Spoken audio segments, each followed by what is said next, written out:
Yes, nongere mbaye ikaze bakunze b'ikiganiro Knowledge Link kuri Iwacu TV. Muri aka kanya turi muri Made in Rwanda Expo Time.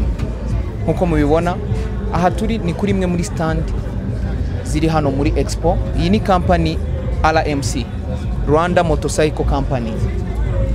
Uyu numwe mu bakora muri iyo company agiye gutangira twibwira.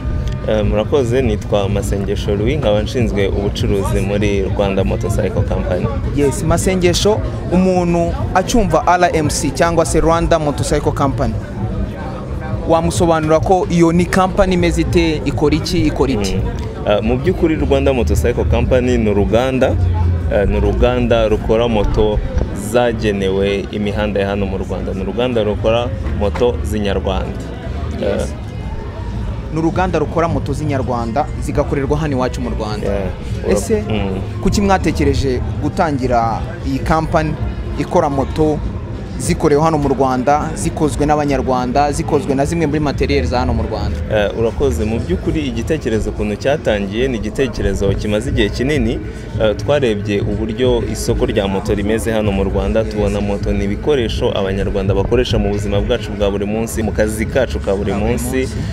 Tusanga yuko dukwiriye natwe kugira umusanzu wacu, tugakora noneho ikintu kigenewe hano mu Rwanda, kuko twabanje kureba moto zikoreshwa, dusanga inyinshi zakorewe imihanda cyangwa se context yo mu bihugu zakorewemo, mu Buyapani, Burayi, mu Buhinde. Dusanga noneho nta moto n'imwe ihari yagenewe gukoreshwa ku mihanda yo mu Rwanda, gukoreshwa akazi ikoreshwa hano mu Rwanda. Nibwo igitekerezo cyaje, dukora ubushakashatsi. Igitekerezo cyatangiye mu mwaka wa 2015. Dukora ubushakashatsi, twiga isoko ryo mu Rwanda, twiga imihanda yo mu Rwanda, dutekereza ikintu twakora kugira ngo tubone moto iri buze igafitinga umuhanda hano mu Rwanda.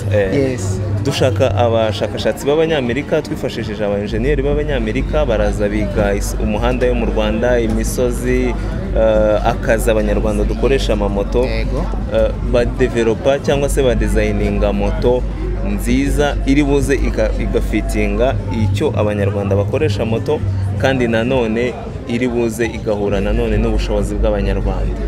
Nibwo rero twakoze moto. Wenda nihuse, twakoze moto tuzikora mu byiciro bitatu. Hari moto zigenewe gutwara abantu, gukoresha akazi ka taxi cyangwa se ka transport, abanyarwanda turazimenyereye cyane. Dufite moto zigenewe gukoreshwa mu mirimo y'ubuhinzi n'ubworozi, cyangwa se mu duce tw'ibyaro, ari ukuyigendaho. Ni ukuvuga ngo cyane cyane muri turiya duce tuzi ko imihanda yaho ntabwo iba iri imihanda ikoze neza mu ikaburimbo. Hanyuma dukora n'indi moto ya siporo yitwa Indakangwa, ariyo yiye moto nziza cyane, wayibonye. Ni moto nziza cyane ejo bwose. Hanyuma umuntu ukireba izi moto zanyu ahita yikanga bitewe na appearance cyangwa se uburyo igaragara, uburyo umuntu abona ko ikomeyemo, ndetse n'isura y'izi moto, akahita yikanga, akaba ashobora kwibaza ese izi moto ntabwo zaba ziri ku giciro cyo hejuru? Oya, igiciro cyazo ntabwo ari igiciro kiri hejuru, kuko moto mu bintu nari maze kuvuga twashingiyeho tudesigninga moto, harimo ubushobozi bw'abanyarwanda. Ni ukuvuga ngo moto yari isanzwe ikoreshwa mu mirimo y'ubuhinzi n'ubworozi. Abanyarwanda bari bamenyereye, igura miliyoni zirenga 3 z'amafaranga y'u Rwanda. Iyo twakoze ni moto yitwa Ingenzi 150, igenewe gukoreshwa mu mirimo y'ubuhinzi n'ubworozi no mu turere tw'ibyaro. Ni moto igura miliyoni n'ibihumbi 500. Urumva ko n'amafaranga make ugereranyije n'amafaranga make, kandi ubwo ni miliyoni n'ibihumbi 500. Ni igiciro cya promosiyo hano muri Expo turayigurishaho ifite n'ibyangombwa byayo byose. Yes. Hanyuma rero mu gusoza, gira icyo ubwira abanyarwanda kuri ibi bikoresho ndetse n'ibi bikorwa mukora bikozwe n'abanyarwanda bigakorerwa hano iwacu mu Rwanda. Urakoze cyane. Ikintu numva nabwira abanyarwanda, abantu benshi baje akareba moto kavuga gusa ko iyi moto ikorerwa hano mu Rwanda, abantu ntibabyemere bakurikije n'ukuntu bayibona. Ariko noneho ikintu twabwira abanyarwanda nuko igihugu cyacu kimaze gutera imbere. Igihugu cyacu kimaze gutera imbere, dufite ibikorwa abantu benshi batazi ariko biriho birakorerwa hano mu Rwanda. Umuntu ageze hano muri Expo aba aratangara cyane, kuko hari n'izindi nganda zikora ibintu bikomeye. Rero twebwe by'umwihariko nka Rwanda Motorcycle Company ikintu twabwira abanyarwanda nuko baze batinyuke bagerageze izi moto, baze bazirebe, aze ayirebe, aze ayitware, ushaka kuyitwara turayimuha ayitware, ayumve, ayigereranye n'izindi moto asanzwe amenyereye hano ku isoko. Cyane cyane ikindi kintu abantu bakunze kumbaza bakambaza ngo ese ngo tubwire uburyo iyi moto ikorerwa hano mu Rwanda. Wenda ndumva ari ikintu tutasoza tutabwiye abanyarwanda uburyo iyi moto twayikoze tuyita Inyarwanda. Ni moto twebwe ubwacu twitekerereje, twifashishije inzobere zo mu bihugu byo hanze, baraza badukorera design ya moto, turangije dutanga komande mu nganda zigiye zitandukanye, tuzana ibikoresho byakora iyi moto. Kugeza uyu munsi hari ibyo tuvana hanze, hari n'ibyo tuvana mu nganda za hano mu Rwanda zindi by'ibyuma by'amaplastike, ndetse mu gihe gitoya hari n'uruganda rugiye kuzajya rudukorera amapine hano hafi mu gihugu. Ni ukuvuga ngo uko tugenda umunsi ku wundi tugenda twongera pourcentage y'ibyo dukorera hano mu gihugu. Ni moto ya designingiwe hano mu Rwanda, ikorwa n'abanyarwanda kandi ikorerwa abanyarwanda.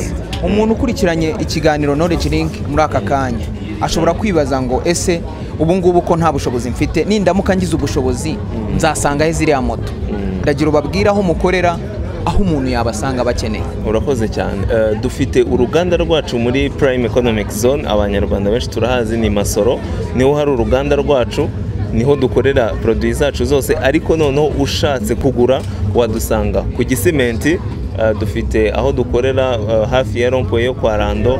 Mu minsi mike turaba twaguye tugiye gufungura indi duka kuri Sonatube hafi ya rompo ya Sonatube, ndetse mu gihe gitoya turaza kuba twageze no ku banyarwanda mu gihugu hose. Reka tugushimire cyane kuba waduhaye umwanya. Murakoze cyane. Murakoze cyane. Byiboneye, uyu ni umwe mu bakozi b'iyi company RMC, Rwanda Motorcycle Company. Yari arimo atumara amatsiko ku bibazo byinshi abanyarwanda bibazaga kuri izi moto. Ese izi moto zikorwa n'abanyarwanda koko, zikorerwa mu Rwanda? Ese ibiciro byazo bihagaze bite? Mwabyiyumviye nk'abakunzi b'ikiganiro Knowledge Link. Mukomeze mukurikirane ikiganiro, turakomeza kugenda tugera ku mastand atandukanye tubabwire byinshi birimo birabera hano muri Expo Ground Gikondo. Kindi kiganiro Knowledge Link kuri iWatch TV.